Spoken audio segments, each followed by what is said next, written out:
Gálatas 4:4. Pero cuando vino el cumplimiento del tiempo, Dios envió a su Hijo, nacido de mujer y nacido bajo la ley, para que redimiese a los que estaban bajo la ley. Esto significa que Jesús vivió, predicó y murió bajo la ley de Moisés. Y el bautismo que recibió de Juan era parte de esa transición entre la ley y la gracia. ¿Por qué el bautismo de Juan y el de Jesús fueron bajo la ley? Porque la ley aún estaba en vigor cuando Juan predicaba y también cuando Jesús fue bautizado. Aunque el Nuevo Testamento comienza en Mateo, la época de la gracia aún no había comenzado.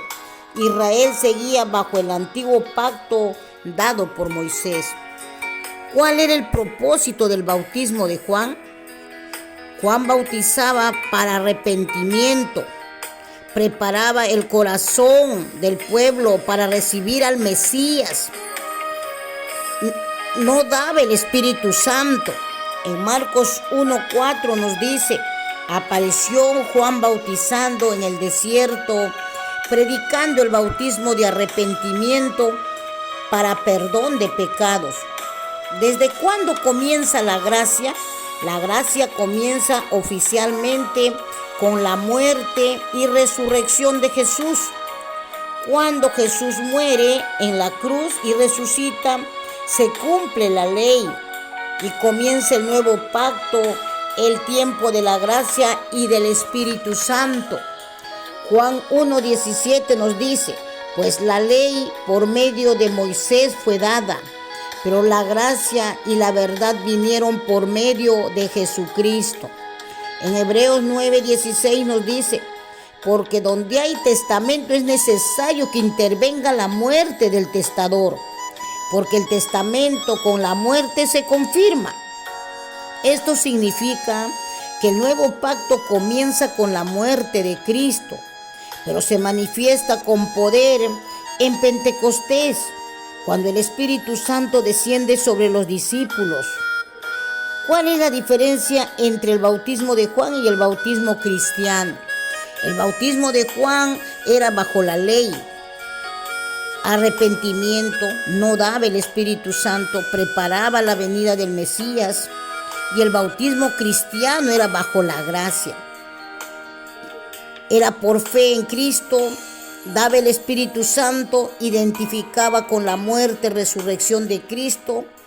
En Hechos 19:3 nos dice: Pablo encuentra discípulos que solo conocían el bautismo de Juan. Él les dice que crean en Jesús y los bautizaba en el nombre del Señor Jesús y luego recibían el Espíritu Santo. Juan bautizaba bajo la ley como profeta que preparaba el camino para el Mesías. Jesús también fue bautizado bajo la ley para cumplir toda justicia. La gracia comienza con la muerte y resurrección de Jesús y se manifiesta con poder desde Pentecostés. Hoy el verdadero bautismo es en el nombre del Señor Jesucristo y con la llenura del Espíritu Santo. Por eso es necesario tener conocimiento de estudiar la palabra de Dios. En estos últimos tiempos se han levantado muchos falsos pastores, falsos profetas, falsos predicadores. Y tenemos que tener mucho cuidado para que no sea manipulada la palabra de Dios, para que no usen la palabra de Dios para lucro personal, sino para salvación de tantas almas que están muriendo sin haber recibido a Cristo en su corazón.